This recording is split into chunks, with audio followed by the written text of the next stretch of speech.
Hi folks, today we're going to take a look at Kult news where he goes to Charleston, West Virginia to harass another bank and to lie to more cops.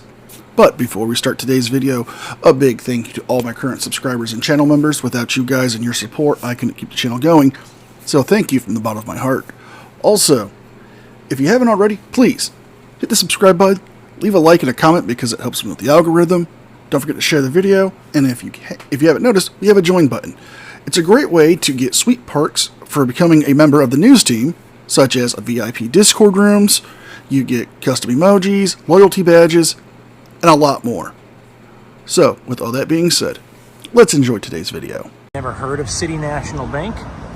Let's swing by these guys and see if they lose their minds over a camera.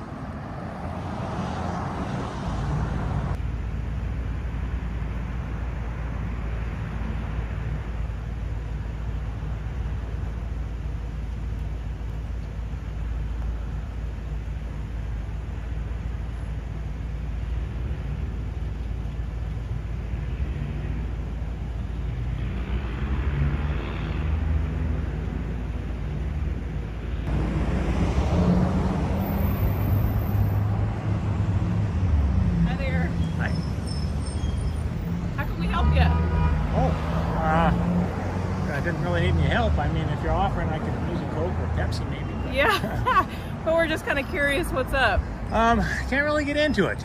Just taking some pictures and videos of the bank. City National Bank. Yeah, I can't really get into specifics, unfortunately. Shenanigans. Nah. Shenanigans. Nah. Can't or won't, because that's the real thing. You see, Mike, if you were an actual journalist like you claim to be, you would have no problems telling her why you're there.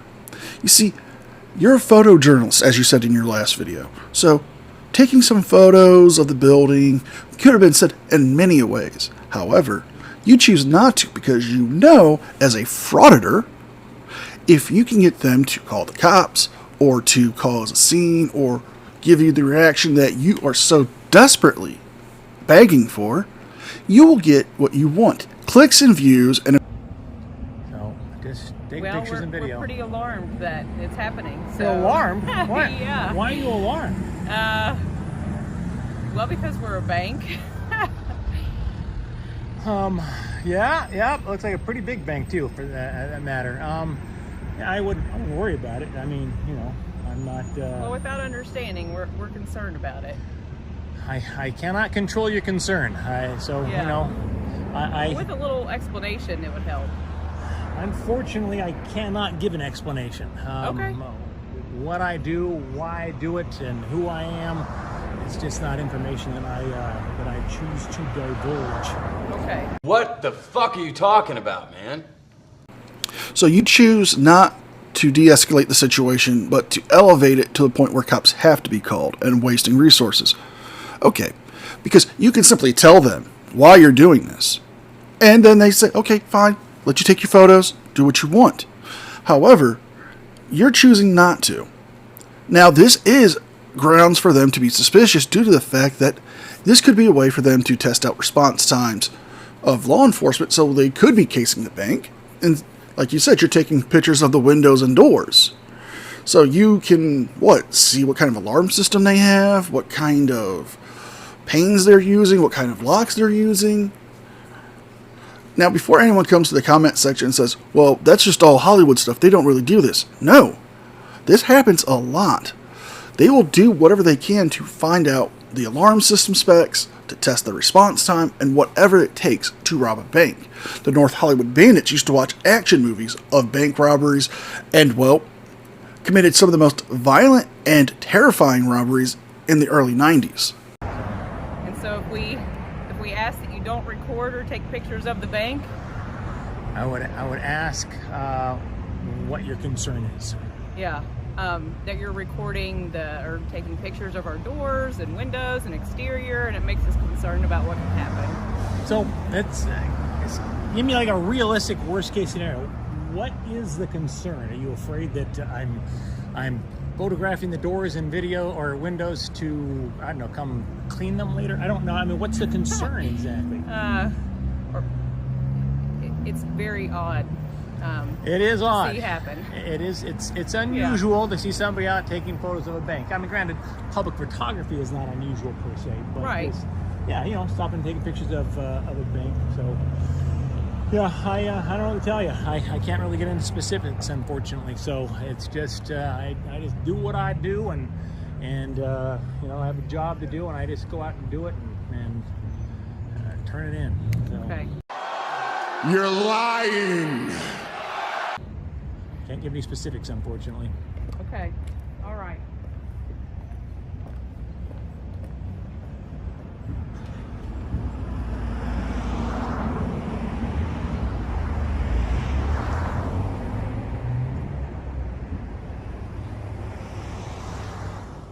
Metro Communications. Hi, I'm calling because I'm calling from City National Bank in Canal City, and we have someone very strange outside the building taking pictures and recording. And when asked and approached to leave or what he's doing, he said he can't tell us. So we need him to leave. A white van, by chance? I'm not sure. I know it sounds weird. I just had a call about a guy taking pictures of people in a white van. But, I don't know where he's parked. okay, is he a white male, black male? White. I don't know where he's parked. What's he wearing? A gray T-shirt, a hat. I think he was wearing blue jeans. Is he still there now? Yeah. Where's he Asked at? him to leave, and he said no. Okay. Where's he at? He's in front of our building on McCorkle. And he's taking pictures of the bank. Yeah, he's got it like on a tripod, and he's recording, and he's got like an earpiece and a camera around his neck. Well, now I don't know where he went. Pay attention to the description of what he was wearing. He was wearing a camera around his neck. He had a tripod with a camera on it, and he had an earpiece, which is telling them that there is a second person that they cannot identify possibly recording. This is more and more evidence of them possibly casing a bank. I mean, think about it. If there's somebody within listening distance of that earpiece, they could be also testing out the response time of law enforcement. And these guys always yell that they're wasting resources calling the cops on them. But look at your own actions. You're forcing them to waste the resources.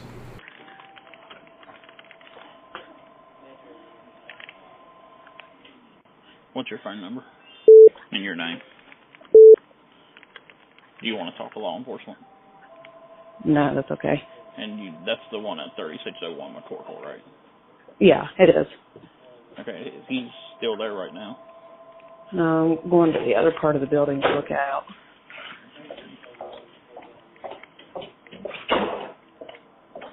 He was while I dialed your number, still here. And didn't seem to have any plans of leaving because I asked him to leave, and he politely said no.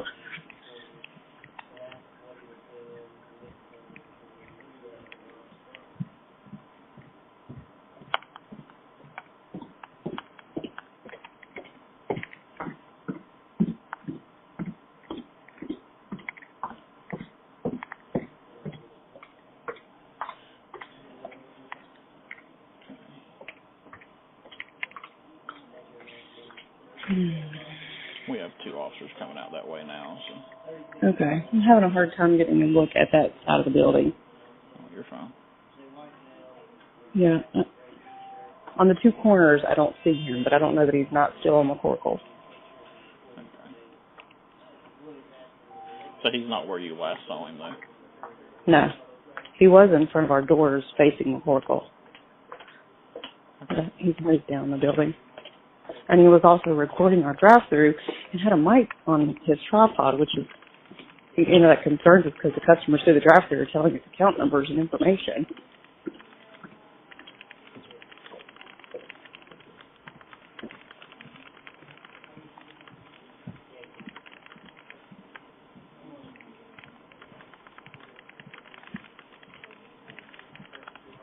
We have a unit in the area looking for him now. You don't know who he was or anything? No.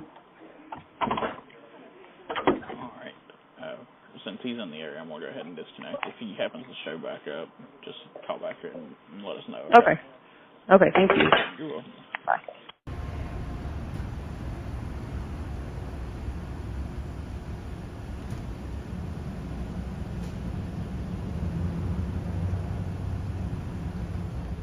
It's not the fact that you have a camera that they're concerned about.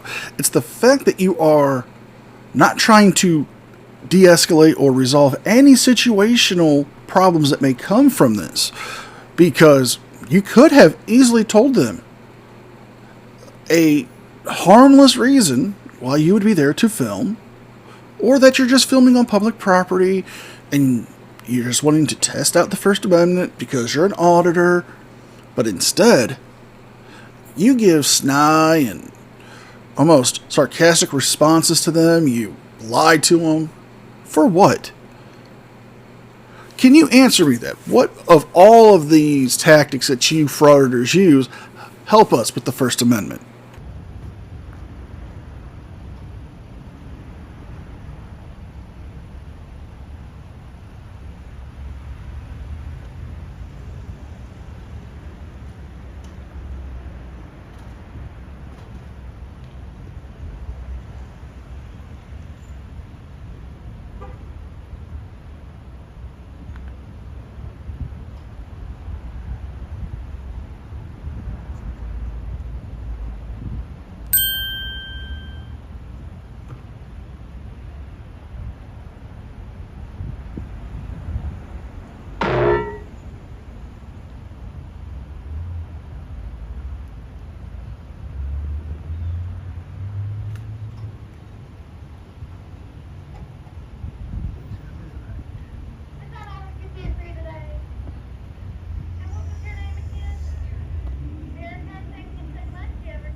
Sir, how you doing today? Oh, no complaints. And yourself? Oh, doing well. Just the bank was wondering what you were doing out here, photographing, taking pictures and stuff. They are a curious little bunch, aren't they? Yeah, aren't they are. Yep, yep. Well, you could tell the bank the same thing I told them. That is, I'm not going to tell you. It's not your business. What an asshole. I hate that guy, and so do you. I wouldn't say that to you quite. I was a little more polite to them. But, Yes. Yeah, it really, what it comes down to is it is none of their business. I'm out in public taking photos and videos. She came out and talked to me. I was very polite to her. Okay. I told her, she asked, why are you doing that? I don't really get into it. No desire to. And as pleasant as you seem to be, general rule of thumb is I don't have conversations with police. I'm going to be jumping ahead here because he goes through this little chit-chat about the cop being a greenie for more than 5 years, i.e. being a newbie, and how he was a newbie for 2 years when he worked for UPS. And I want to catch him in something that you guys will find interesting as well. I just noticed your hat. He's on a public sidewalk. There's nothing we can do about it. They'll understand. And if they don't understand, well, I guess that's just their problem. Are you from Ohio? I'd rather not say, honestly. I'd rather not say. So like I said, I just generally don't like having conversations with police. You wind up saying something wrong, and all of a sudden next thing you know, Get ready, everybody. He's about to do something stupid. they're accusing you of menacing or something nonsense like that. So yeah, I've had a few times where I missed out taking pictures and videos, and you're like, you're menacing people. Really? Is that a crime? Yes, it is. Really? Fantastic. If you're not familiar to what he's referencing, it's his altercation with some bank employees at a Huntington Bank in Columbus, Ohio, where he pulled out a stun gun and violated the stun gun laws for Ohio when he did it in a, non-threatened situation. When law enforcement was there to de-escalate and talk to the bank staff, he decides to activate his stun gun, sparking it, which does fall under the grounds of menacing in the state of Ohio. Therefore, he was cited for menacing, and those charges are still pending with the state's prosecutor. The first journalist to be arrested for taking photos. Actually, that's not true. People, occasionally journalists do get arrested for taking photos. Really? So, oh yeah. Have you been arrested for taking photos? I've not been arrested yet. Sounds like a lawsuit. But I am a photojournalist. Yeah, I know. I am a photojournalist.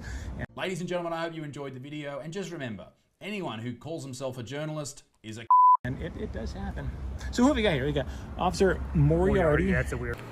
Well, here's some more chit-chatting time with him and the cops, but honestly, it's nothing that is really significant to the video. So I'm going to fast forward to the point where he makes a claim that one of the bank tellers does something that is not professional. So let's take a look at it. I just go out on assignments, take pictures of video, whatever I'm supposed to. And I'm an independent photojournalist. You're not even a real journalism. That's right. People hire me for stuff all the time. And 1422 Washington Street. 1422, got it. It never ceases to amaze me how often somebody will call the police on a friendly man out on the public sidewalk. Yes, it was unprofessional for her to flip him off, but it's well within her First Amendment rights to express herself, and if she chooses to do so, that's her opinion. Well, we're getting the video here. The cops don't arrest him, he's allowed to go on, and well, he does have a second audit that I'll cover probably later on this week, if not sooner in the near future. But if you guys like this video, please like, share, and subscribe. Leave a thumbs up and a comment because it helps me with the algorithm. And if you haven't already, please consider becoming a member. With all that being said, be well, be safe, and I'll see you guys next time. And a special thank you to all members of the news team. Without you guys and your support, I couldn't keep the channel going, so thank you from the bottom of my heart.